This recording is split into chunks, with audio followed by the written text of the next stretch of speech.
merci à tous d'être là pour cette conférence. Voilà, on est content avec Anne d'être à Lausanne. Anne connaît un peu mieux. Laurence a dit beaucoup de choses déjà. On va essayer de montrer un certain nombre de projets qui nous semblent importants.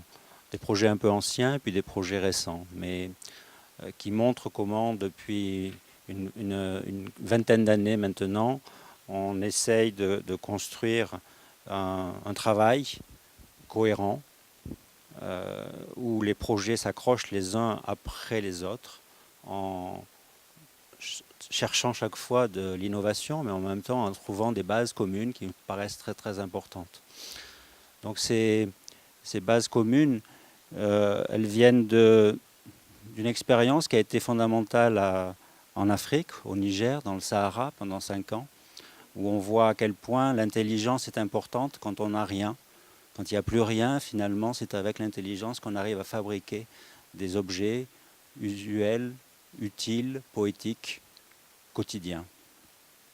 On a appris également beaucoup avec un architecte fantastique chez lequel Anne et moi avons travaillé. Il s'agit de Jacques Ondelat. Et avec ces expériences, avec ce temps passé, on essaie de faire ces projets. Laurence parlait de less is more. Effectivement, cette question, elle nous paraît importante. Alors c'est le less is more à l'heure d'aujourd'hui, à l'époque actuelle. C'est plus le less is more de l'époque de Miss, mais c'est se poser la question aujourd'hui que qu'est-ce que ça serait le less is more? Le minimum pour le maximum. Probablement aussi parce que la société fonctionne comme ça, l'économie, l'argent, les budgets, comment faire pour faire avec moins, essayer de faire plus. Essayer de trouver les systèmes qui permettent de proposer ce maximum avec beaucoup d'ingénierie, beaucoup de réflexion et le minimum de matière. Ça s'applique aussi à un programme qui nous paraît essentiel aujourd'hui, qui est celui de l'habitat. Habiter, bien habiter. Habiter, mais ce n'est pas lié seulement à la maison ou à la villa, c'est partout. Dès qu'on sort dans le quartier, dans la rue, dans la ville, bien habiter, c'est quelque chose qui doit être essentiel. Et habiter de façon moderne. Donc là, effectivement, la première maison, la maison Latapi, montre un certain nombre d'espaces où, avec un budget à l'époque, il y a 15 ans, de 60 000 euros, 65 000 euros, on pouvait fabriquer à peu près 180 mètres carrés, c'est-à-dire 2 fois plus que ce que proposaient les maisons standards, habituelles, au plus bas prix. Donc un espace qui fonctionne avec une serre, un jardin d'hiver, avec l'apport du soleil, les apports solaires, et qui propose beaucoup plus d'espace pour habiter pour une famille de 2 personnes et 2 enfants. Donc comment essayer de trouver les moyens, les systèmes les plus efficaces pour proposer ce confort, ce luxe d'espace qui va permettre à une famille d'habiter. Cette question de liberté est effectivement elle est importante. Plus d'espace, c'est essentiellement plus de liberté, pouvoir bouger plus facilement, pouvoir faire plus de choses, inviter plus de monde. Et donc cette recherche de la capacité maximum, on va voir que dans l'ensemble des projets, c'est une quête continue dans notre travail. Une maison qui ensuite sur la rue s'ouvre et se ferme en fonction des saisons, de l'absence ou de la présence des habitants. On nous a toujours dit que cette maison, on l'avait faite parce qu'on avait un client fantastique, on avait des clients fantastiques. Monsieur et Madame Latapi, c'est vrai que Monsieur et Madame Latapi sont des clients fantastiques. Ils travaillaient ouvriers à la SNCF. Laurence, dans la première image, montrait une maison qui est pour un couple également qui n'avait pas beaucoup de moyens et qui cherchait à habiter. Mais on a eu aussi à se poser la question pour des logements collectifs.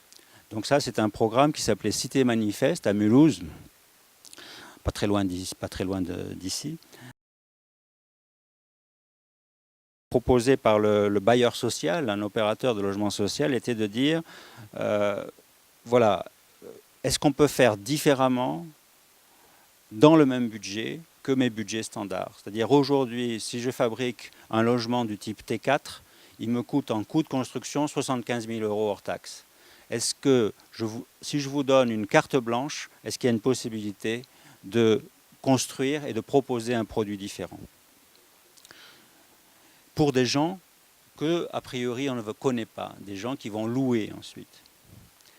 Donc là, c'est une opération sur laquelle on a travaillé avec 4 autres architectes, Nouvel, Shigeru Ban, Mathieu Poitvin et Duncan Lewis, dans lequel le projet en rouge est le projet sur lequel on a travaillé, comment essayer d'utiliser le maximum d'emprise au sol, une sorte d'espace de 60 mètres de long et 20 mètres d'épaisseur, qu'on voit ici, sur 2 niveaux.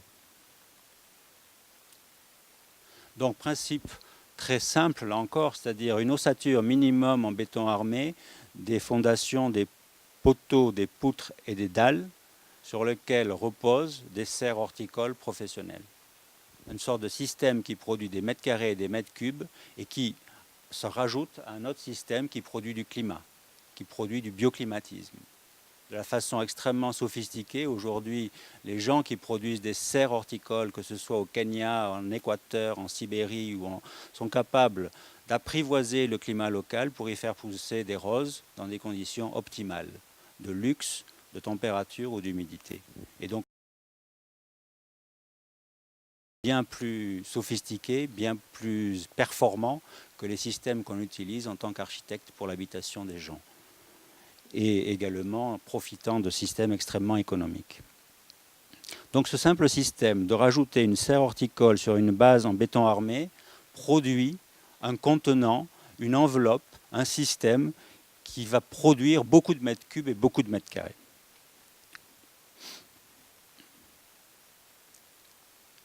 Voilà le système très simple.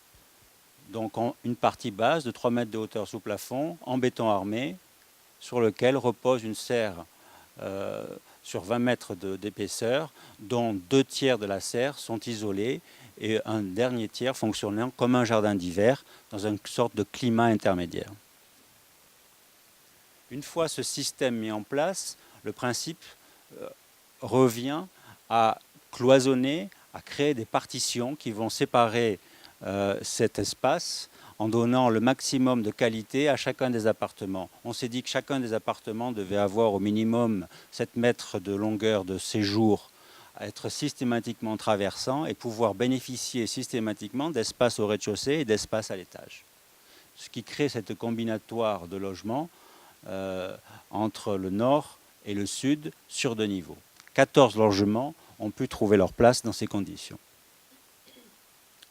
Et ce système, rez-de-chaussée et R+1, permet à un moment donné de profiter de l'espace créé par l'efficacité de l'installation mise en place et permet tout d'un coup de passer d'un T4 qui en tant que standard en France fait à peu près entre 75 à 80 mètres carrés à un T4 qui va produire 180 mètres carrés de surface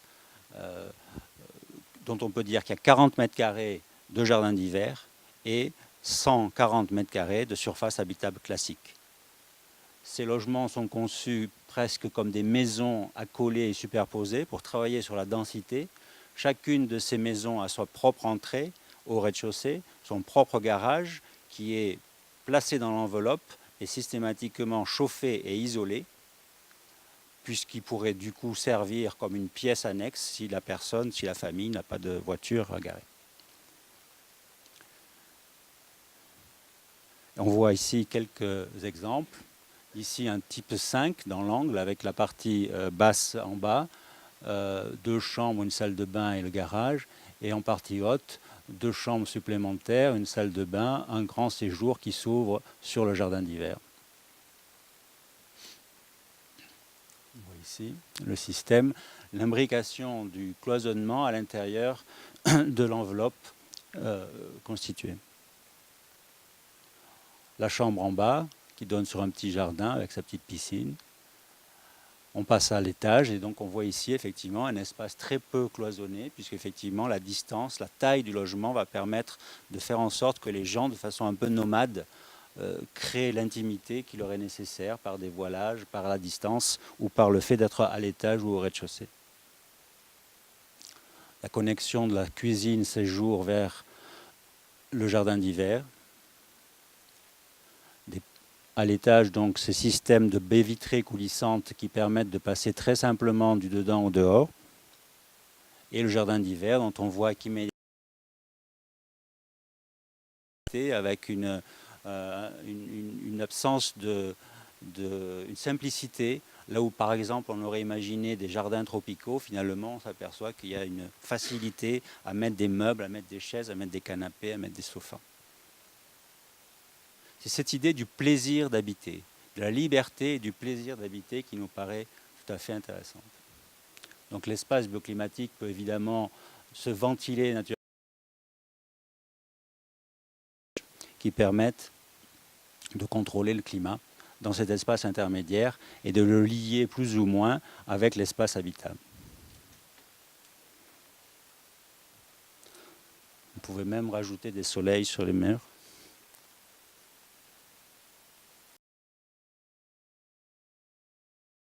Qui est là encore un logement traversant. Donc on voit une partie très étroite au rez-de-chaussée qui fonctionne sur 20 mètres et entre 3 et 4 mètres d'épaisseur. La salle de bain et ici un espace qui sert de chambre mais qui peut servir de deuxième petit salon puisqu'il fait 35 mètres carrés. Ici avec une grande chambre, salle de bain, un séjour et le jardin d'hiver. Le garage, avec la transparence sur la façade sud et vers la chambre. La chambre, l'asseoir. Bon, à l'étage, l'espace traversant avec cette chambre où on voit que tout d'un coup on peut faire du sport, on peut faire de la gymnastique. La salle de bain et la connexion avec le séjour et le jardin d'hiver.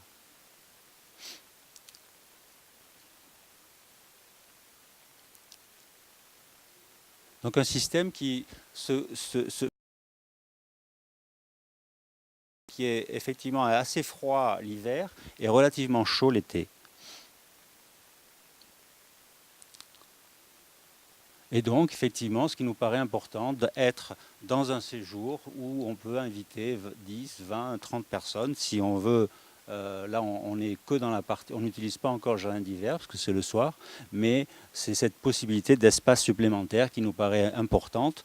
Aujourd'hui, dans les standards de logement social en France, un T4 ou un T3 de 65 mètres carrés va permettre d'avoir un séjour qui fait 20 mètres carrés, alors que là, pratiquement, on double où on fait plus que doubler la surface du séjour.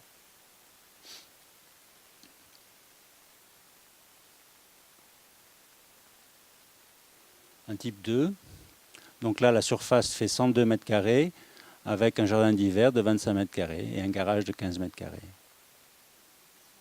Ce qui était effectivement intéressant, c'est une des discussions qu'on a eues d'entrée avec le client, avec le bailleur social, qui avait été un problème au niveau d'une opération précédente qu'avait fait Jean Nouvel à Nemosus à Nîmes, c'était la question du montant des loyers. C'est-à-dire aujourd'hui, à partir du moment où il nous a posé ce challenge de construire différemment, on nous a dit que nous, on souhaitait essentiellement construire beaucoup plus grand, mais que construire beaucoup plus grand au même prix voulait dire que le loyer se calait sur le prix de construction et non pas sur le montant, sur le nombre de mètres carrés. Et ça nous paraissait important de dire à partir du moment où on construit 180 mètres carrés pour le prix de 80 mètres carrés, le montant du loyer doit correspondre au coût de construction et donc doit être basé sur un coût qui correspond à un logement de 80 mètres carrés. D'où un montant des loyers qui s'est fait en fonction des typologies et pas en fonction des surfaces construites. Ce qui était très très important parce qu'autrement les gens n'auraient pas pu s'offrir ce type de logement. Mais ce qui nous paraît important, c'est essayer de pousser effectivement les systèmes de construction moderne pour dire qu'aujourd'hui, en construction moderne, on peut construire beaucoup plus grand que dans des systèmes plus traditionnels. Et que par rapport à ça, le fait de construire aujourd'hui des immeubles du XXe ou du XXIe siècle présente des intérêts et des avantages différents de ceux de la construction plus ancienne. Donc là, on voit le T2, avec ici une sorte d'entrée garage en bas, avec un petit bureau, l'escalier qui monte en haut, cuisine et chambre cuisine, séjour qui donne sur le jardin d'hiver.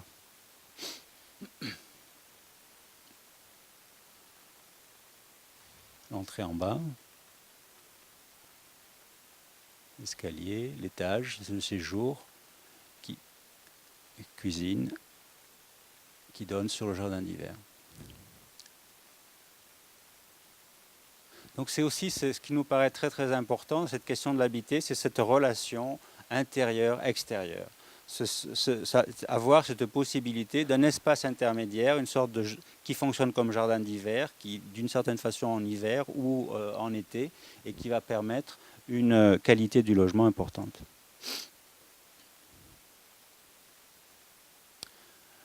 C'est un deuxième projet qui est en cours, qui est pratiquement terminé maintenant à Saint-Nazaire, où on reprend ces principes sur 2 corps de bâtiment. Celui-ci est assez semblable à celui que je vous ai montré. Et ici, il y en a un autre qui fonctionne, mais avec un étage supplémentaire. Donc là, les logements sont pratiquement livrés et les habitants vont commencer à les occuper. Avec des petites modifications. Par exemple, on a des balcons au-delà du jardin d'hiver qu'on n'avait pas sur le projet précédent et qui nous paraissait important à la fois pour l'entretien et puis pour aller encore un peu plus loin du dedans vers l'extérieur.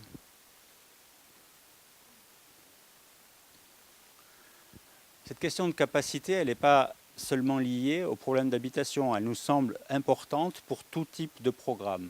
Là, il s'agissait de l'école d'architecture sur l'île de Nantes, en plein centre de la ville de Nantes. L'ancienne école d'architecture était très petite et il y avait la possibilité de l'installer sur ce nouveau terrain, sur l'île de Nantes, en plein centre de la ville. Une chance tout à fait étonnante qu'une école soit en plein centre de la ville. Donc ce site était un ancien site industriel lié au port, sur lequel petit à petit un certain nombre de programmes se mettent en place, notamment, on le voit ici sur la droite, il y a une dizaine d'années, le palais de justice de Jean Nouvel. Donc on voit ici le site d'implantation en bordure de Loire sur 2 petites parcelles qui ménageaient un passage public entre les deux. Donc là encore, la question qui nous a paru importante, c'est cette histoire de capacité. Étant en plein centre de la ville, l'espace est rare, il est cher, donc on doit l'exploiter jusqu'au maximum. Ce qui était intéressant aussi, c'était précisément le programme, une école d'architecture. Et comment une école d'architecture peut s'implanter à cet endroit-là. Il nous a semblé que, compte tenu de la qualité du site, il fallait l'exploiter à 100%. Donc les 2 parcelles sont exploitées sur la totalité de leur surface. L'espace naturel, on le trouve, puisque la rivière est juste là présente. Une des questions, c'était de se dire, moi je suis étonné de la quantité d'énergie, de la quantité d'informations, de connaissances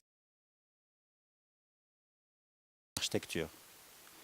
Et à quel point elle n'est pas suffisamment visible, elle n'est pas suffisamment ouverte sur la ville dans laquelle se trouve cette école d'architecture. Et il me semble que dans beaucoup d'écoles d'architecture sur lesquelles je suis passé, en France, en Allemagne, on passe dans des couloirs, les portes sont souvent fermées, il y a derrière de ces portes, il y a souvent des chercheurs qui cherchent des choses très intéressantes, il y a des conférences, et tout ça n'est pas suffisamment visible. Faire en sorte qu'une école d'architecture, comme une maison, c'est un espace dans lequel on invite, on reçoit d'autres écoles, on organise des débats, on crée des expositions d'art contemporain, on reçoit tout un tas de gens, d'habitants, une librairie ou une bibliothèque qui est ouverte à tous les gens de la ville, c'est des choses qui me paraissent importantes. Donc là encore, on a essayé de mettre en place un système, un dispositif capable de produire de l'espace et du volume généreux pour la ville et généreux pour les étudiants. En gros, c'est installer 3 plateaux à 9 mètres de hauteur, à 16 mètres de hauteur et à 23 mètres de hauteur. Chacun de ces plateaux a une surcharge possible au niveau du sol d'1 tonne par mètre carré. Donc, des hauteurs qui permettraient d'avoir 3 étages, 3 niveaux, 2 niveaux et 2 niveaux. Ces niveaux sont systématiquement reliés par une rampe, une sorte de route ou de rue qui passe du niveau 0 au niveau 1, au niveau 2, au niveau 3, qui est une sorte d'immense toit de 2500 mètres carrés avec 1 tonne par mètre carré et qui est une place ouverte sur la ville. La structure est très simple, très efficace. C'est une trame de à peu près 10 par 10 en système totalement préfabriqué. Des noyaux de contreventement assurent le système d'escalier et d'ascenseur. Et ici, quelques images du projet. Le parking qui est situé à 3 mètres de hauteur pour éviter d'encombrer le rez-de-chaussée qui nous paraissait un espace extrêmement qui devait rester libre. Des espaces dans lesquels la hauteur doit permettre de reconstituer des projets grandeur nature, comme ici la Case Study 21, grandeur nature dans la halle de fabrication des maquettes. Une logique qui, suivant les programmes, fonctionne comme des enveloppes de type bureau ou salle de classe, ou de type industriel, créer une sorte de volume et d'enveloppe bioclimatique. Une possibilité, là encore, de rendre le programme beaucoup plus généreux, avec des espaces successifs, espaces intermédiaires ou espaces extérieurs. Cette possibilité tout le temps du passage du dedans au dehors, en fonction des climats, en fonction des saisons et en fonction des caractères des étudiants. Et la possibilité, au final de la rampe, de monter sur le toit et d'avoir tout type d'activité. Ici, on avait imaginé un cirque dont aujourd'hui on nous dit qu'il est programmé prochainement. Quelques images de la construction. Là, les poteaux du rez-de-chaussée, 9 mètres de hauteur, 75 cm par 75 cm, préfabriqués. Au fur et à mesure. La mise en place des poutres précontraintes sur 10,50 mètres de portée. Et là ensuite, des dalles alvéolaires portant sur 10,50 mètres également qui reliaient ces poutres entre elles. Donc un système très rapide, monté par une grue, économie de main-d'œuvre, économie de temps de chantier pour développer un maximum de mètres carrés et de mètres cubes, avec un minimum de matière. On voit ici la rampe qui se construit. Et donc l'école ainsi qui se termine. Pour arriver à un projet effectivement vide, grand, vaste, offrant des capacités, permettant systématiquement ensuite de venir installer des doubles hauteurs, des mezzanines à l'intérieur de ces espaces. Donc on voit ici une seconde intervention qui consiste à installer des structures secondaires à l'intérieur de la structure primaire mise en place. Donc chacun des planchers à 1 tonne par mètre carré avait la capacité de reprendre des planchers intermédiaires en rouge de 500 kg par mètre carré avec une trame porteuse en métal plus légère qui venait prendre appui directement sur le sol, sur chaque niveau de sol, sans aller chercher le niveau 0 pour des fondations. Donc un système de platine qui portait les structures secondaires. Et donc chaque fois qu'on avait 1 tonne par mètre carré, on pouvait avoir un système qui permettait d'avoir 500 kg ici et il nous restait à nouveau 500 kg dessous. Et donc ici, l'utilisation de cet espace pour le programme de l'école d'architecture, programme de l'école d'architecture qui était de 10 000 mètres carrés. À l'intérieur d'un espace, c'est l'espace en vert, à l'intérieur d'un espace qui est un espace bioclimatique qui propose 6 000 mètres carrés supplémentaires, donc portant finalement l'espace habitable de 10 000 ou de 10 000 à 18 000 en réalité mètres carrés habitables, mais en réalité la totalité de la surface disponible, comprenant les espaces extérieurs, comprenant la terrasse, comprenant la rampe, c'est 28 000 mètres carrés de surface utilisable, à partir d'un programme demandé et d'un budget demandé qui était déterminé pour 10 000 mètres carrés. Donc effectivement, l'optimisation poussée au maximum pour créer plus d'espace et plus de possibilités. Donc ici, par exemple, le niveau 0 qui se décompose au niveau 0, au niveau plus 3 avec la place du stationnement, l'auditorium, des ateliers, ici d'autres ateliers, l'auditorium plus haut, et dans le petit bâtiment, la recherche et l'administration. Le niveau 1, qui lui se décompose ici avec un niveau de bibliothèque, un niveau de bibliothèque et des salles de classe, l'administration, salle de classe, recherche, multimédia à l'étage, salle de classe à l'étage. Et donc avec effectivement, pardon.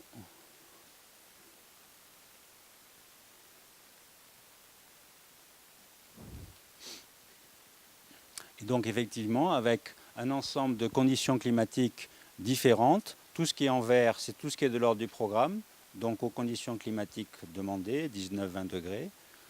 Ce qui est en bleu, c'est un espace intermédiaire qui est chauffé jusqu'à 12 degrés et qui permet ensuite de profiter des apports solaires pour créer une sorte de climat intermédiaire entre le climat de Nantes et le climat du programme.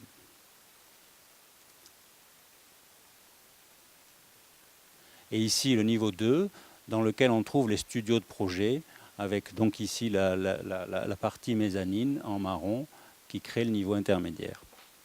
On voit ici donc les studios de projet. Et au final, l'arrivée finale de la rampe distribuant la toiture terrasse. Donc quelques images. La mise en place effectivement là des systèmes intermédiaires de construction. La mise en place à l'intérieur de ce grand volume de l'amphithéâtre de 300 places. La mise en place des planchers intermédiaires en structure métallique, plancher bois. Et puis maintenant l'école, quelques images de l'école telle qu'elle fonctionne. Ici l'atelier de maquette avec ses grands panneaux coulissants qui s'ouvrent sur la rue.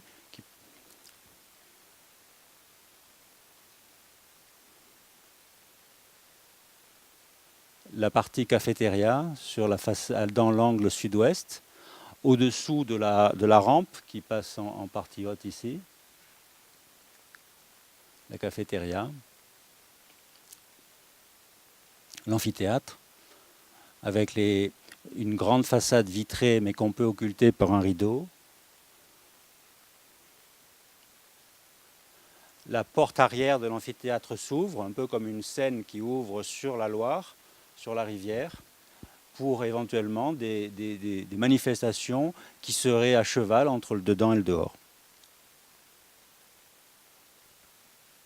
Et donc effectivement ici, la Loire, avec un bâtiment qui nous a toujours enchanté, qui s'appelle Loire et Soleil.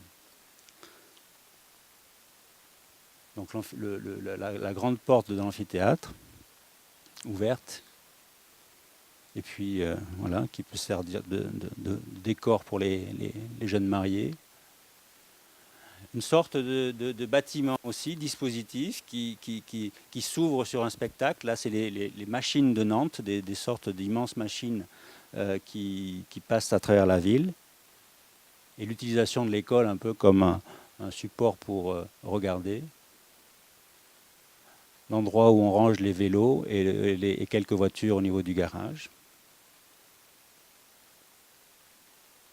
Ici, au niveau 1, ces parois de l'espace intermédiaire qui s'ouvrent largement quand le climat est bon pour profiter effectivement du climat de Nantes.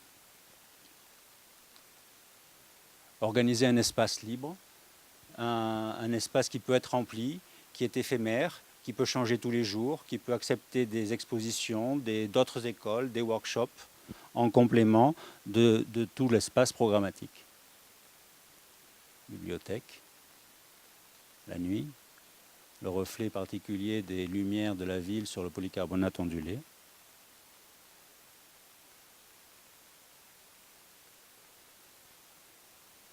Ici, on est au niveau 2, dans l'espace des studios.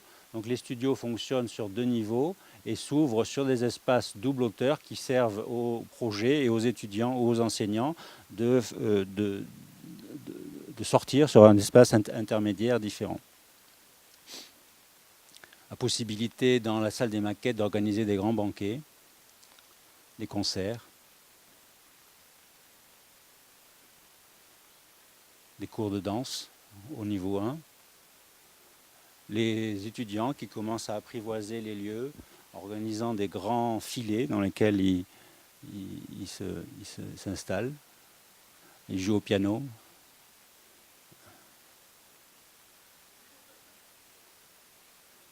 Ils regardent les enseignants-chercheurs qui travaillent à l'administration.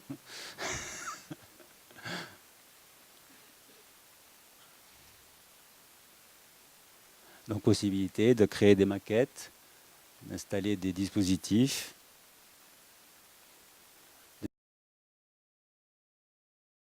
La deuxième année.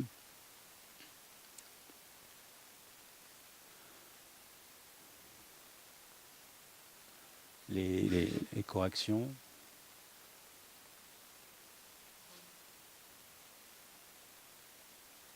Un espace ouvert sur la ville, une école où on voit les étudiants travailler, on sait ce qu'ils font, on peut assister aux corrections.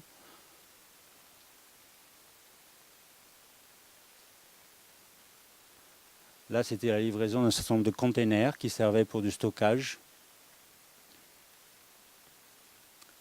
qu'on amenait en hauteur sur la rampe.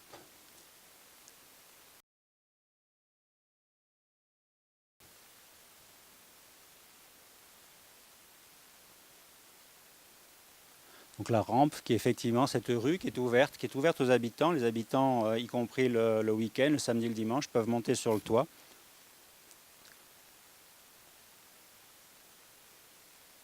Même en vélo. Et qui offre une vue sur la ville de Nantes qui est assez exceptionnelle.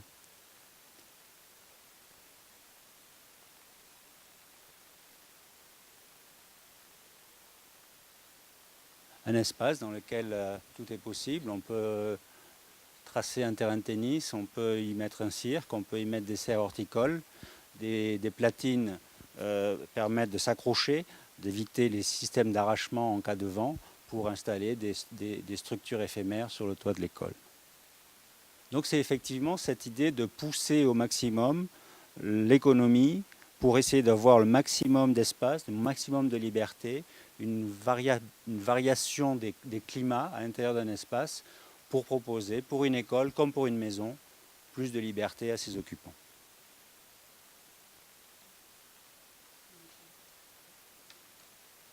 Je laisse faire. Bon, maintenant, en parlant de capacité, il me semble que ce qui est important aussi, c'est un autre point qui nous paraît très très important, c'est l'utilisation la plus précise, la plus délicate possible de ce qui existe. Cette précision nécessaire, faire en sorte qu'en permanence, on ait une situation d'ajouter et de jamais remplacer. Donc c'est toute une gamme de projets qui peuvent fonctionner avec les mêmes principes que ce qu'on a montré, mais dont on dit que systématiquement, ils doivent s'adapter à des situations existantes, respecter les situations et la plus grande délicatesse. C'est certainement quelque chose qu'on a appris en Afrique, à savoir utiliser à 100% tout ce qui existe. Et ce premier projet, on était un peu le système fondateur, à savoir sur un terrain où on a une maison à faire, à construire, habituellement, comme ici, on aplanit la dune de sable, on coupe les arbres et on construit la maison, ou comme ici. Et finalement, ici, pour des clients, c'est de se dire, est-ce que finalement, il n'y a pas moyen de dire que la dune de sable sera maintenue exactement dans son état, aucun arbre ne sera coupé, toutes les racines seront... On fera attention à toutes les racines et à toutes les branches.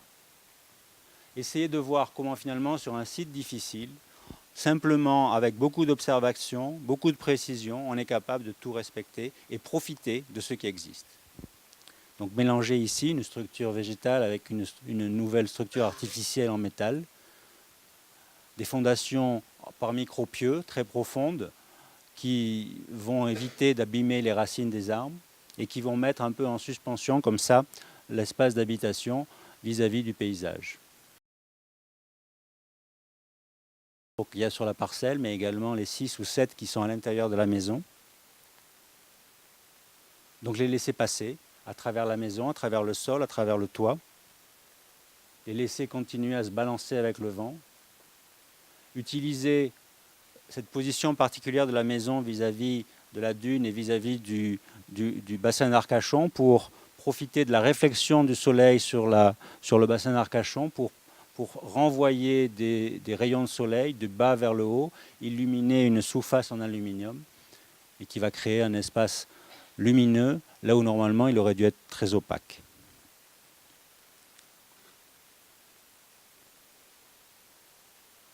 Et puis offrir des conditions d'habitation, de confort, de plaisir, participer à la forêt,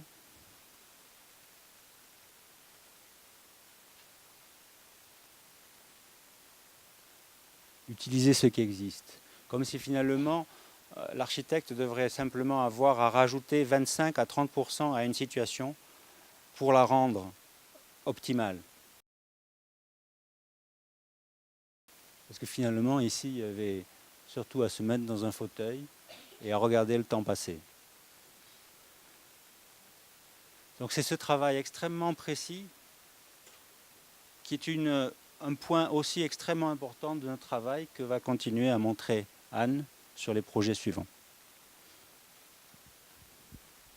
Alors faire avec, toujours ajouter, regarder attentivement ce que l'on a sous la main et ne pas considérer qu'il faut toujours recommencer à zéro, faire la table rase, parce que très souvent, les situations dont on hérite avant de commencer un projet, si on regarde bien, il y a toujours quelque part un peu de valeur, quelque chose qui a de l'importance, qui a de l'intérêt. Alors on a vu cette maison, mais c'est aussi dans cet état d'esprit qu'on a travaillé sur la question de quoi faire avec tout ce patrimoine de logements modernes qui ont été construits dans les années 70 et qui posent aussi dans beaucoup d'endroits aujourd'hui des questions assez complexes et assez difficiles de leur devenir et de leur transformation ou voire de leur disparition.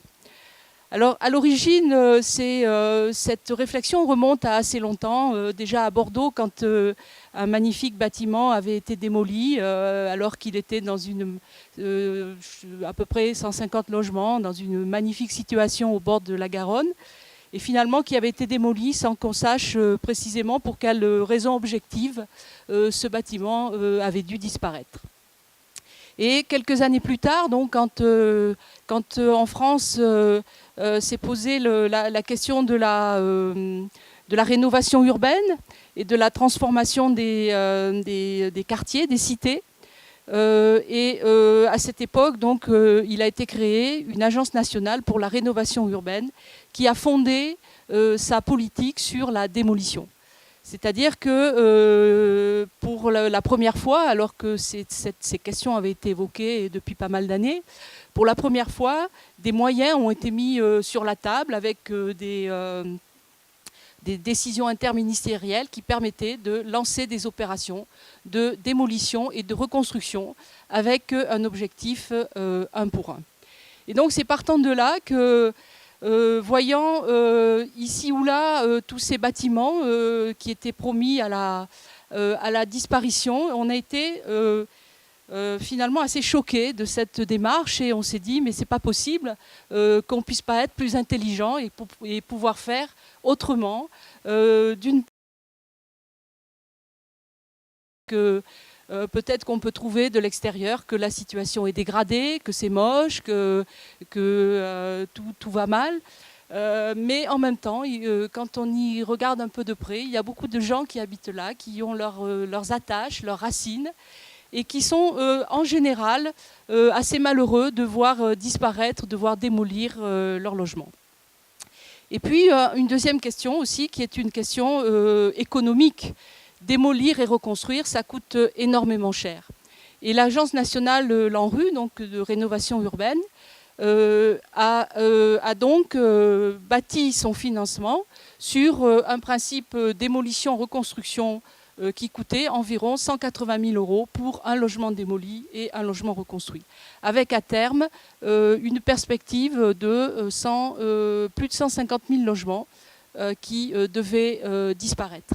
Donc quand on sait qu'en parallèle, dans les grandes villes, et notamment Paris et sa banlieue, il y a un manque énorme de logements sociaux, que les gens ne trouvent pas à se loger à Paris, ni même dans les banlieues. Les chiffres qui sont annoncés font état par les associations qui travaillent sur le logement, font état d'un manque entre 500 000 et 1 million de logements. Et en parallèle, donc, il y a des milliards qui sont prévus ou destinés à simplement démolir et reconstruire, c'est-à-dire en gros zéro. Le moins 1 plus 1, ça fait toujours zéro. Donc c'est un peu partant de ces considérations qu'on s'est demandé comment on pouvait réfléchir à cette question et dans cette idée d'ajouter, faire avec, travailler sur les capacités existantes, comment on pouvait proposer plus et aussi plus efficacement pour ces constructions. Donc on a travaillé au départ sur un certain nombre d'exemples qu'on avait extraits des conventions donc, qui étaient passées ici ou là avec un certain nombre de villes. Et on s'est posé la question pourquoi finalement on arrivait à cette situation d'échec au point que finalement la solution qui soit décidée soit celle de démolir. Donc on est rentré un peu dans ces immeubles, on a essayé de voir comment ils étaient construits, quelle était la qualité des espaces, des communs, qu'est-ce qui manquait. Et finalement, on a pu voir qu'à la même époque, avec des types de construction construits selon les localisations. Il y a aujourd'hui des ensembles qui sont très très bien habités, où les gens ne déménagent pas, que ce soit à Boulogne, les Pouillons. Finalement, il y a sur ces immeubles-là aucune envie ou même aucune idée qu'on pourrait aussi les démolir. Et souvent, dans ces immeubles-là, on peut voir aussi qu'à cette époque, la nécessité de construire rapidement a fait qu'on s'est attaché à des plans masses de grande échelle, à des modes de construction efficaces, mais que finalement, on s'est assez peu attaché à la qualité du logement lui-même et qu'on a construit des kilomètres de barres, de tours, des quantités de cellules. Et finalement, souvent, on a des situations qui sont géographiques, qui sont assez intéressantes, avec des vues, des espaces vides autour. On peut aussi, c'était pas tout à fait l'objet de notre étude, mais on peut aussi quand même n'ont jamais été achevés, c'est-à-dire qu'on n'a jamais fait ce qu'il fallait pour y amener les équipements, le travail, les moyens de transport, comme on aurait dû le faire pour que ça devienne vraiment des vraies parties de la ville, mais en s'attachant plus précisément au logement et dans une démarche qui nous a semblé importante de de partir à l'envers, c'est-à-dire de ne pas partir de la grande échelle, mais de partir de la plus petite échelle qui soit, c'est-à-dire l'habitation, et de se demander comment on pouvait améliorer ça. Donc partant de ces situations où très souvent on a fait des logements qui sont assez quelconques, même s'ils sont souvent assez grands, mais des petites fenêtres, des couloirs trop petits, bon, les modes de construction qui à l'époque on ne faisait pas très attention à l'acoustique, les façades qui sont très peu isolées. Donc malgré tout, il y a tout un ensemble de choses qu'il faut porter à un meilleur niveau. Donc partant de ces situations, on s'est dit que finalement, si très souvent les immeubles sont en bon état, c'est-à-dire que la structure est en bon état. Donc c'est déjà 40 ou 50% de la construction sur laquelle on peut s'appuyer pour continuer et pour faire mieux. Donc on se dit que si déjà, comme dans pas mal d'immeubles, que ce soit des beaux immeubles de bord de mer ou certains immeubles, comme je citais, les immeubles de Pouillon à Boulogne, eh bien on s'aperçoit que ouvrir les façades, créer des balcons, donner un peu d'air, c'est-à-dire tendre un peu vers ce qui fait la qualité d'une habitation individuelle et qui, au fond, constitue un peu le désir premier de beaucoup des habitants, eh bien qu'on pouvait faire ce travail maintenant, d'aller plus loin et de donner, partant de l'existence, cette qualité-là. Donc, partant de ça, on peut ouvrir, créer des balcons, donc par des procédés qui permettent de construire par l'extérieur de manière légère, avec l'idée qu'il faut pouvoir faire ces travaux avec les habitants, c'est-à-dire ne pas vider les immeubles pour que les habitants qui sont là puissent d'une part en bénéficier, mais aussi parce que la question du relogement, elle est extrêmement difficile, parce que le relogement, très souvent, il est proposé très loin, donc avec des familles qui perdent la facilité d'aller au travail, les écoles pour les enfants, enfin, etc. Et que finalement, cette attention à l'habitant, elle est assez fondamentale. Donc ça, c'est des simulations qu'on avait faites, de se dire, selon les procédés constructifs, très souvent, on a des façades rideaux, donc des façades légères, sur lesquelles on peut imaginer qu'on dépose la façade, qu'on met des baies vitrées. Donc aujourd'hui, on sait qu'on a des baies vitrées aluminium, vitrage, qui sont économiques et thermiquement très performantes. Au passage, retirer tous les matériaux amiantés qui souvent ont été posés sur ces bâtiments. Et donc, chaque fois, pouvoir faire ce travail d'ouverture, d'agrandissement, c'est-à-dire partant de l'intérieur, de pousser un peu les murs et par des additions, donc de pouvoir trouver des surfaces extérieures. Alors, on a travaillé sur un certain nombre d'exemples, toujours dans cette idée de partir du dedans. Une fois qu'on a travaillé sur la... Donc très souvent, tout ce qui était au départ cette utopie, cette sorte de générosité de faire vivre un peu les gens ensemble, il y avait des locaux communs, il y avait... Toutes ces choses-là ont disparu, des gardiens qui ont disparu. Et donc aujourd'hui, les choses sont toujours ramenées au minimum, entrée minimum, escalier minimum, couloir minimum. Et donc là, on se disait que peut-être on pouvait réintroduire cette idée du gardiennage, des locaux communs, récupérer les rez-de-chaussée, premier, deuxième étage, qui sont en général pas très agréables pour les logements, pour pouvoir introduire tous ces services communs que les habitants sont tout à fait capables de gérer si on considère, si on leur attache un peu de considération et si on leur laisse faire un certain nombre de choses. Sur ces questions-là, il est dans cette démarche, bon, sachant qu'on travaillait sur des exemples qui étaient tout à fait théoriques, hein, puisque la discussion sur ce sujet-là n'a jamais été ni ouverte ni possible avec l'Agence nationale de l'ANRU, mais on voulait aller jusqu'au bout de la démarche et notamment faire les études techniques et les études économiques qui nous permettaient aussi de démontrer la viabilité de cette démarche. Et les 4 ou 5 cas qu'on avait choisis donc, étaient à des endroits très différents, étaient avec des modes constructifs très différents. Et finalement, on s'est aperçu qu'il y avait toujours des solutions possibles et que finalement, entre 35 000 € et 60 transformer et mettre ces logements à un niveau de qualité que même aujourd'hui, les logements neufs ne peuvent pas toujours offrir, d'autant qu'aujourd'hui, les standards sont de plus en plus réduits pour des raisons économiques. Donc quand on compare ça avec les 180 000 € de la démolition et de la reconstruction, eh bien on voit que c'est une opération que les relogements ne sont pas à faire ou que très partiellement. Donc on voit que c'est même économiquement une opération très intéressante. Alors là, au point de vue du financement, le problème, c'est qu'il cette alternative n'est pas possible. C'est-à-dire que soit on parle évidemment de logement social, donc c'est du logement aidé, du logement financé par l'État. Et donc les alternatives, c'est 15 000 € d'un côté pour améliorer, c'est-à-dire faire l'électricité, les portes d'entrée, etc. Ou c'est 180 000 € pour casser et reconstruire. Entre les deux, rien n'est prévu. Et donc c'est là-dessus qu'on voulait démontrer que ces possibilités étaient intéressantes. Alors sur ces logements, comme ces deux tripodes là qu'on a vus, qui avaient déjà été rénovés une première fois.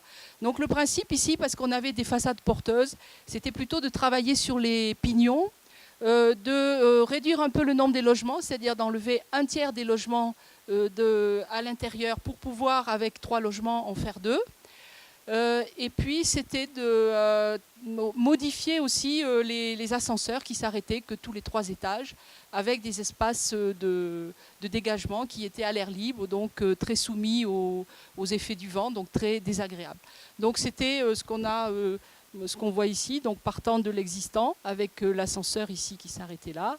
Donc de créer des planchers ou des espaces, des passerelles qui permettaient de changer les ascenseurs et de les faire arrêter donc à chaque étage pour être toujours de plein pied et donc au passage de faciliter les accès au logement. Et donc ici, ouvrir les pignons parce que c'était les seules façades qui étaient... C'était les seules façades qui n'étaient pas structurellement porteuses. Et donc partant de cette démarche, eh bien, voilà, donc ici, partant de ces démarches et de ces immeubles sur lesquels, dans les années 80, il y a déjà eu cette intervention qui a été faite de les réhabiller pour faire de l'isolation par l'extérieur et pour mettre des pots qu'il faut aujourd'hui retirer parce qu'elles contiennent de l'amiante. Et bien, partant de ce travail de l'intérieur, on peut arriver à une transformation totalement radicale de l'immeuble, mais qui n'est pas du cosmétique, qui n'est pas simplement de refaire une peau qui, au lieu d'être rose, pourrait être bleue ou pourrait être sérigraphiée ou quoi que ce soit, mais qui part vraiment du fait qu'on a changé l'espace intérieur du logement. Et ça, c'est quelque chose qui nous paraît, nous, totalement fondamental dans cette idée du développement durable, de l'économie d'énergie.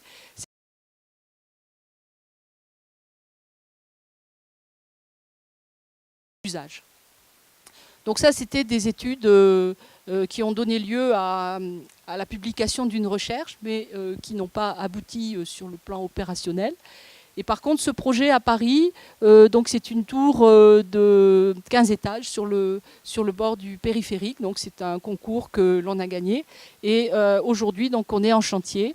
Donc là, sur les mêmes bases, donc c'était une tour qui avait été construite dans les années 70. Là, il y a toute une série sur le bord côté Paris, donc sur le bord du périphérique, par un architecte qui s'appelait Raymond Lopez, qui était un très bon architecte, qui a fait d'ailleurs un ensemble de tours comme ça, que ce soit à Berlin ou dans d'autres villes. Et donc c'est des tours qui proposaient quand même des qualités de logement assez intéressantes, avec des loggias, des balcons. Mais là encore, la transformation qui a eu lieu dans les années 80, qui a été qu'une transformation technique, a plutôt dégradé complètement la qualité des logements, donc en refermant les façades, en créant des petites fenêtres, en fermant les halls, etc. Donc c'était la question qui nous était posée. Voilà l'immeuble d'origine et voilà donc l'immeuble transformé dans les années 80 par une seule opération technique d'amélioration de l'isolation sans que, pas un instant, la question du logement ne se soit posée à travers ça. Alors, au niveau du concours, la proposition qu'on a faite, c'était premièrement de dire que la transformation, donc le thème du concours c'était métamorphose, donc après on l'a plutôt appelé transformation, que la transformation devait se faire avec les habitants. C'est-à-dire que donc c'est du logement social, 97 familles locataires, donc c'est un propriétaire qui est les HLM de la ville de Paris. Donc tous les familles qui souhaitaient rester là devaient pouvoir le faire. Deuxièmement, comme je l'ai expliqué avant, qu'il y aurait un travail d'amélioration des logements par l'intérieur, par des extensions, que la question aussi des loyers serait aussi discutée à travers l'association des habitants qui s'était créée à l'époque. Et donc, sur ces bases-là, on a gagné le concours, étant entendu qu'il y avait également un budget à respecter. Donc là, ce qu'on voit, c'était la fermeture des entrées, quand donc il y a eu cette modification des années 80, donc avec des halls très petits, des marches d'escalier. Et puis à l'intérieur, quand on a visité les logements, eh bien des situations qui étaient tout le temps très travaillées, très émouvantes, parce qu'on sentait que les gens, en fait, avaient tous finalement cherché à se créer l'espace et le cadre de vie le plus agréable, le plus confortable qui soit. Et même si leur immeuble souvent apparaît comme le plus moche du bord du périphérique avec ses couleurs roses et tout ça, ben, eux ils s'en foutaient en fait parce que à l'intérieur ils avaient recréé leur environnement. Mais on peut voir par exemple à travers cette photo que là où il y avait des balcons, des loggias, eh bien l'isolation thermique a conduit à ramener ça à des petites fenêtres, et alors qu'on a des vues totalement exceptionnelles, eh bien, il a fallu s'en priver à un moment donné parce que comme si finalement l'économie d'énergie n'était pas compatible aussi avec le plaisir d'habiter quelque part. Alors pour aller plus directement sur le projet, donc, ce qu'on a proposé, c'était de faire très très peu de travaux lourds à l'intérieur de la tour, c'est-à-dire pas d'ouverture de mur, c'est-à-dire de garder la structure au maximum telle qu'elle était, les escaliers là où ils sont, etc. Et de procéder uniquement par extension par l'extérieur. Donc il y avait pour tous les logements, donc sur les deux grandes façades, donc on avait deux types d'étages, les étages où on avait 4 logements de chaque côté, donc 8 logements 2 pièces ou 3 pièces, et on avait des étages où on a 4 logements de 6 pièces. Donc pour tout le monde, il y avait sur les deux grandes façades une extension de 3 mètres qui correspond donc à un jardin d'hiver plus un balcon, et pour certains logements, donc des extensions latérales qui permettaient donc de compenser pour les 3 pièces des angles l'étroitesse un peu des logements et notamment des séjours qui faisaient 16 mètres carrés. Alors ce travail-là, évidemment, passait par un travail de méthodologie, puisque les habitants devaient rester là pendant les travaux, méthodologie de travaux, mais aussi méthode constructive pour que le dérangement, pour que les nuisances de chantier soient les plus faibles possibles. Donc le principe, c'était de déposer les façades existantes et au fur et à mesure de remonter ces modules de manière à ce que, en l'espace d'une journée environ, la façade soit remplacée et qu'on a quelques logements donc, qui nous servent s'il y a des travaux un petit peu plus lourds, de couper l'eau pour héberger pendant 2 ou 3 jours une famille, mais les gens ne déménagent pas. Et donc le remplacement des façades, en fait, dépose et repose de la nouvelle façade pouvait se faire dans l'espace d'une journée et après monter le module un autre jour. Bon là, je ne vais pas m'attarder sur les considérations thermiques. Ça, donc, c'était le schéma qui a abouti, en fait, après la discussion avec les habitants, de remettre un peu tous les gens dans la situation qu'ils souhaitaient. C'est-à-dire qu'il y avait des gens qui habitaient là depuis 40 ans, qui à l'époque avaient une grande famille, donc avec un 6 pièces, et qui maintenant étaient un couple de personnes âgées, toujours dans un 6 pièces, mais qui ne demandaient rien en fait, et qui préféraient payer le loyer parce qu'ils avaient peur qu'on leur propose un 2 pièces à l'autre bout de la ville et ils ne voulaient pas changer de quartier. Donc ils préféraient payer le loyer et puis rester là. Et d'autres à l'inverse qui étaient dans un 2 pièces, une jeune couple qui avait un enfant et qui préférait avoir plus grand. Donc tout ça finalement ça a pu s'organiser après un certain nombre de discussions et on a pu finalement faire des rotations entre les logements, donc sachant qu'il y a à peu près 50% qui restent dans leur logement et 50% qui opèrent des mutations. Alors le bilan, donc c'est simplement par cette addition de jardins d'hiver, de remplacement des façades, donc c'est une réduction de 60% de la consommation de chauffage. C'est qu'on a pu porter donc l'accès handicapé de tous les logements à 100%. Et donc c'est des surfaces agrandies donc, pour les logements qui vont de 24 mètres carrés à 48 mètres carrés pour certains types. Et l'augmentation du loyer, en fait, elle est pratiquement nulle parce que l'effet des réductions de charges par le chauffage et les rediscussions qu'il y a pu avoir entre le propriétaire et l'association des habitants fait que finalement, l'un dans l'autre, la compensation a pu se faire et que l'augmentation du loyer est très nulle. Alors je vais montrer maintenant les photos de réalisation. Donc ça, c'était un logement existant, donc avec les deux façades d'origine et la nouvelle façade qui avait fermé les loggias. Et donc la proposition d'ouvrir et d'étendre avec ce jardin d'hiver et balcon. Donc cette double façade en fait qui permet de gérer climatiquement, acoustiquement, etc. le confort du logement.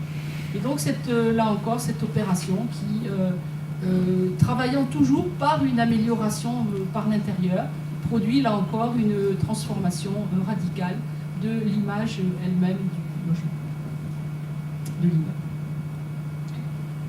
Alors, on est en plein chantier. Là, on a commencé depuis le début de l'année et on a encore à peu près 4-5 mois de chantier. Donc là, on était dans la phase de mise au point du module d'extension qui était fabriqué hors du site. Donc pratiquement à sec, un peu de béton sur le plancher, mais bon, on aurait pu aussi faire des techniques plus à sec, mais bon, dans un immeuble qui est assez conséquente. Et là, donc le chantier qui a démarré avec la dépose des façades, des doubles façades, puisqu'il y avait à la fois les façades d'origine et la deuxième façade, donc les deux contenant de l'amiante. Donc on a d'abord déposé la première et la seconde se déposait au fur et à mesure qu'on installait les baies vitrées. Il y a eu un temps après où on avait des garde-corps provisoires et puis au fur et à mesure donc, on monte les planchers des modules donc, qui sont un peu comme des tables renversées. Et bien les garde-corps sont déposés. Après il reste encore l'habillage des poteaux pour le feu et dès qu'on a monté une colonne, eh bien, il est possible d'ouvrir les baies vitrées et de passer dans le jardin d'hiver. Alors le montage d'une façade a pris à peu près 5 semaines, c'est-à-dire en gros pour la moitié des logements, pour 45 logements. Et donc là on a achevé en gros en 2 mois et une semaine, on a achevé donc les deux côtés de la tour et maintenant on attaque les pignons.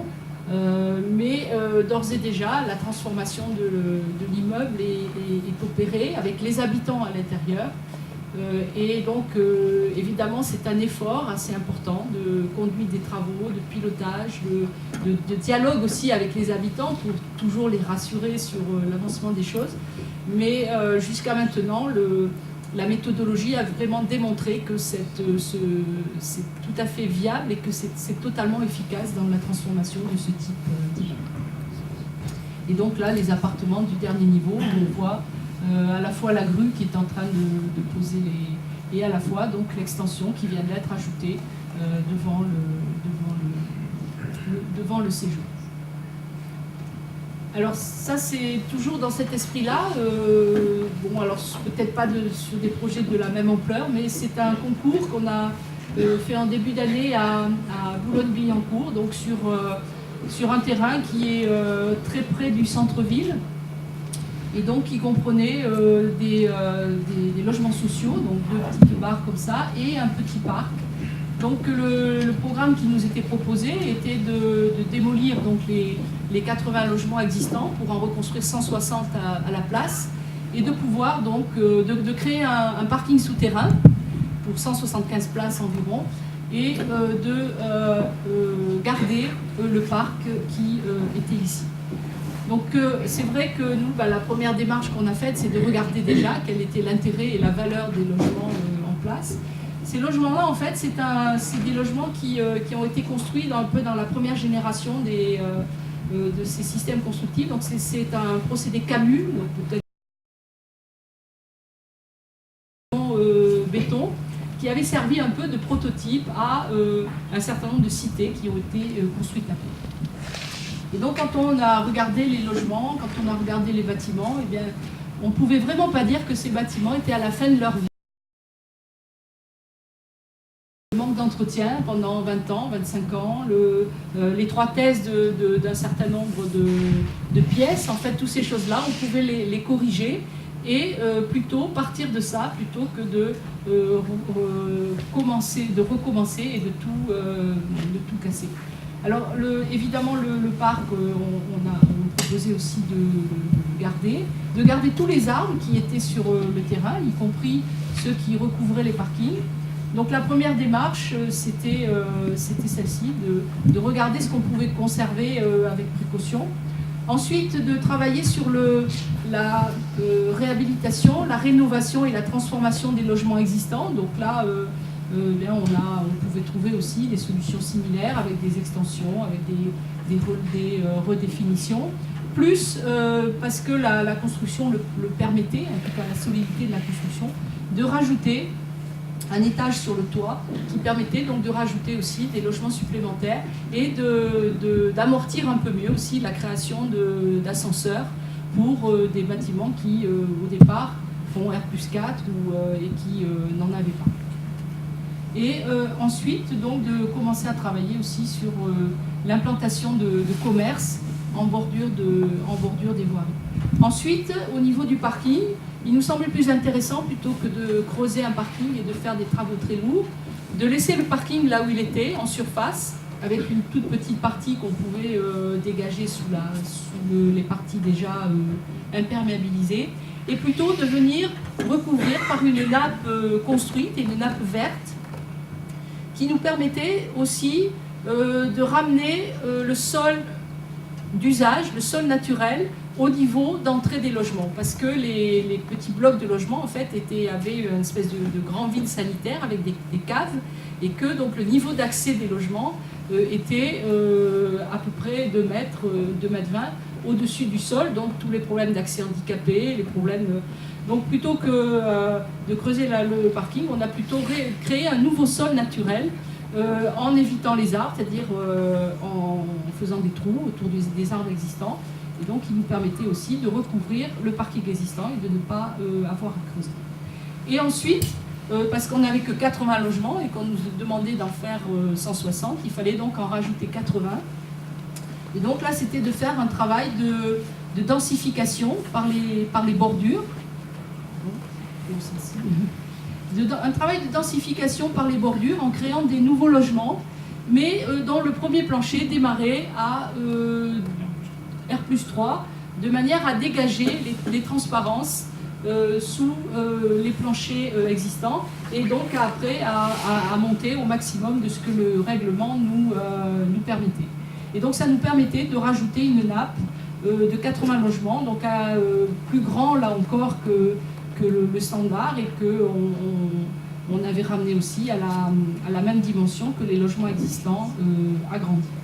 Alors au final de l'opération, très rapidement, par rapport aux 18 millions de budget qui étaient donnés dans ce programme pour tout démolir et reconstruire, eh bien, à équivalent de logements, donc 160 d'un côté, 80 logements rénovés, 80 logements construits, alors que de l'autre côté il fallait en construire 169 après démolition, eh bien on voit que c'est beaucoup plus économique en fait, puisqu'on arrivait à un montant de 15 millions avec ces travaux-là, des travaux aussi plus rapides, qui sont beaucoup moins nuisants pour les habitants, pour le voisinage, et qu'on pouvait mettre en route de manière propre, très rapidement.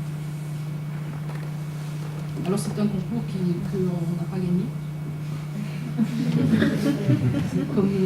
comme beaucoup de concours en fait, mais c'est quand même toujours intéressant de lancer des pistes et d'aller au bout de ces projets. Alors je pense, c'est vrai que je crois qu'eux ils avaient dans l'idée de démolir, donc ça a surpris sans doute la proposition parce qu'ils pensaient que ces immeubles ne valaient absolument pas la peine de pouvoir les... Et puis donc un dernier projet qui est aussi donc dans cette idée-là, mais qui travaille aussi sur la question de l'écoquartier. Donc je te repasse la parole. Un écoquartier, je ne sais pas, en France en ce moment c'est assez à la mode. Et donc c'était une question intéressante. On voit souvent dans les revues spécialisées en France qu'aujourd'hui, écoquartier ou logement basse consommation, souvent ça ressemble à quelque chose de très fermé, un peu carcéral, avec le moins de fenêtres possible et le plus d'isolation possible. Et bon, effectivement, on travaille plutôt avec des espaces très très ouverts et très transparents. Donc c'était une question intéressante. Deux parcelles assez grandes sur lesquelles il y avait un projet important de 400 logements à Saint-Nazaire et à proximité d'un espace naturel d'assez belle qualité. Ce qui était un peu le premier paradoxe qui nous semblait apparaître, c'est-à-dire qu'aujourd'hui, il semblerait qu'il vaut mieux faire un écoquartier sur le terrain le plus pourri qui existe, le plus mauvais qui existe, plutôt que sur un beau terrain. Et donc, on s'était posé la question de savoir si l'écoquartier n'aurait pas été plus intéressant sur le parking du supermarché qui était juste à côté, plutôt qu'à proximité de cette forêt naturelle de Saint-Nazaire, qui au fur des temps a été petit à petit imitée par la ville, par l'urbanisation, par les projets, et dont aujourd'hui il ne reste plus que quelques beaux arbres, mais dont on voit petit à petit la disparition. Logement à l'hectare, c'est-à-dire quelque chose d'assez énorme par rapport à la situation principalement maison individuelle. En maison individuelle, oui, pour la forêt. Donc cette question était intéressante, donc il n'y avait pas la possibilité effectivement d'aller là, donc il y a toujours un moment où on est confronté au concours, confronté au paradoxe, et obligé d'aller chercher plus loin. Donc la question, voilà, cette très belle forêt, là, effectivement, de ça, petit à petit imitée par l'avancement de la ville, poser la question de son devenir, de sa protection. Et on s'est aperçu qu'en réalité, ce qui était fragile, c'était le sol. C'est-à-dire qu'imaginer 400 maisons, c'est détruire le sol. Plus de sol, plus d'herbe, plus d'arbres. D'une certaine façon, c'est par le sol que les choses, que les problèmes viennent. Sol, voirie, jardin, emprise des maisons, emprise des constructions, parking, etc. Donc alors on s'est effectivement assez intéressé à la forêt avec le paysagiste, avec Cyril Marlin, aux différentes particularités de la forêt. Donc cette zone où la forêt avait disparu et où il y a des espèces nouvelles qui se sont mises en place, un peu une sorte d'entre-deux en attente. La forêt un peu plus dense, encore plus dense avec les fougères. Et puis finalement, la forêt vraiment naturelle en bas du terrain, la forêt qui existe là depuis tout le temps à Saint-Nazaire, et dont on se disait que c'était quand même un peu gonflé de proposer un projet d'écoquartier, une sorte pour faire passer la pilule un petit peu par rapport aux défenseurs du site. Et effectivement, tout ce qui va avec la forêt, tout ce qui va avec la nature, en pleine ville, cette richesse, des petits animaux, des grenouilles, des papillons, des lézards, etc., qui sont là et qui vivent là, proches de la ville. Donc il y avait aussi un bâtiment qu'on a essayé d'empêcher, dont on a essayé d'empêcher la démolition, qui nous paraissait intéressant, mais malheureusement qui était prévu à démolir. On nous a dit c'est trop tard. Et donc l'enjeu pour nous était de dire 400 logements, donc il faut gérer absolument le stationnement le plus proche de la ville, sur un niveau ici qui permettait de rapprocher les stationnements du bâtiment existant et de gérer sur un ou deux niveaux même le stationnement dans cette partie-là pour dire ensuite il n'y a plus de route, ensuite il n'y a plus de voitures, ensuite il n'y a plus de route. Et ces petits éléments que vous voyez là, ces petits points, c'est des escaliers, et de temps en temps quelques ascenseurs et quelques éléments de structure, quelques poteaux qui montent vers le haut. Donc voilà, on voit ici, alors effectivement, juste des traces qui sont comme des chemins forestiers, qui viennent longer ces cages d'escalier et ces poteaux de structure, et de temps en temps ces ascenseurs. Donc ça, c'est la partie, une sorte de système de pilotis qui va s'implanter, un peu comme la maison au bassin d'Arcachon, de la façon la plus fine et la plus précise par rapport au site. On voit ici ces chemins, qui sont des chemins piétonniers, et les voitures étant totalement gérées en partie haute. Et puis, effectivement, le bâtiment, sur ces pilotis, commence par une passerelle commune qui circule à 9 mètres au-dessus du sol. Une sorte de situation qui relie les escaliers, qui relie les quelques ascenseurs existants et qui crée un cheminement double de celui qui existe au niveau du sol. Donc les sentiers au niveau du sol et puis à 9 mètres de hauteur, cette passerelle qui circule un étage plus bas que le démarrage des logements. Donc là, une série de logements traversant, orientés nord-sud ou est-ouest, sur 3 niveaux, au niveau plus 12 mètres, plus 15 mètres et plus 18 mètres par rapport au niveau du sol. Donc, qui regroupe l'essentiel des logements, avec une distance entre les corps de bâtiments assez importante pour éviter les liseuses. Et puis, à l'endroit précisément où se situent les ascenseurs, des petites tours, pas bien hautes, mais en tout cas qui montent sur les niveaux plus 21 à plus 33 mètres et qui rajoutent à certains endroits, pour optimiser les ascenseurs, des étages supplémentaires pour un certain nombre de bâtiments. Donc la structure est extrêmement simple, avec des grandes portées, des systèmes de poteaux, de pilotis, les escaliers qui montent aux étages, avec des grandes portées et des fondations les plus réduites possibles. Le système de passage et ce passage qui est un passage collectif commun au niveau plus 9 mètres. Le système de dalles alvéolaires qui vient créer des planchers sur ce système constructif et créer là encore des grands logements qui s'implantent sur ce système et qui ensuite au niveau du cloisonnement vont créer des T3, des T4, des T5, des jardins d'hiver, des balcons d'un côté, des balcons de l'autre, distribués par les escaliers et donc des systèmes systématiquement traversants, avec des grandes surfaces proposées. Donc là, effectivement, le système du jardin d'hiver et des balcons qui autorisent des systèmes par rapport au rayonnement solaire suivant l'été, l'hiver, la nuit ou le jour, qui permettent un fonctionnement bioclimatique du système. Des rideaux derrière le jardin d'hiver, rideaux derrière la baie vitrée, fonctionnement de jour et de nuit. Les calculs thermiques, je vous laisse. Et donc voilà une sorte d'implantation en coupe sur le terrain qui crée ces bâtiments avec de temps en temps quelques éléments plus hauts qui montent. Donc une sorte d'implantation comme ça, précisément au niveau où se trouve la cime des arbres, en ayant pris soin d'être le plus délicat possible par rapport à tout ce qui se passe au niveau du sol. Donc le sol, effectivement, ce système de chemin minimum, piétonnier, éventuellement en vélo, qui distribue les escaliers, qui distribue ici le niveau de la passerelle à 9 mètres et ensuite les niveaux à 12 mètres, 15 mètres et 18 mètres au niveau des logements. Alors, avec le paysagiste, on a essayé d'imaginer le développement de la forêt. Donc la forêt aujourd'hui, elle est comme ça, dans la partie basse du terrain, forêt naturelle.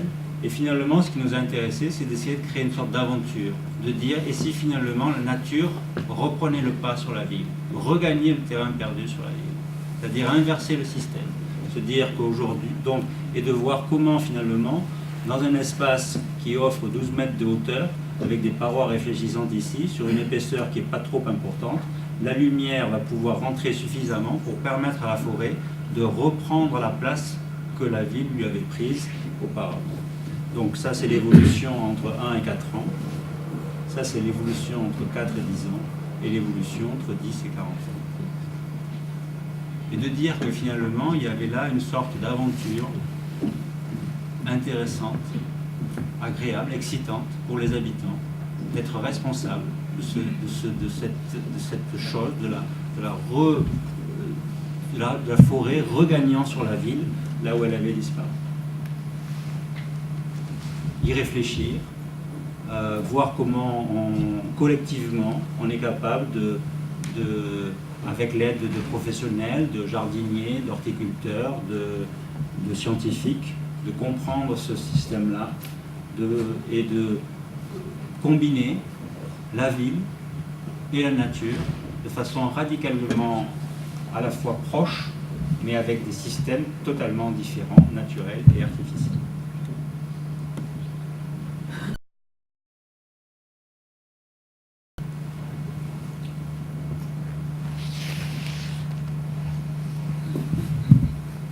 Pour ensuite ne pas jamais être aussi contraint par le plaisir qui est celui effectivement de se retrouver dans son appartement, d'être un peu plus haut que la cime des arbres et d'avoir une très belle vue sur le paysage.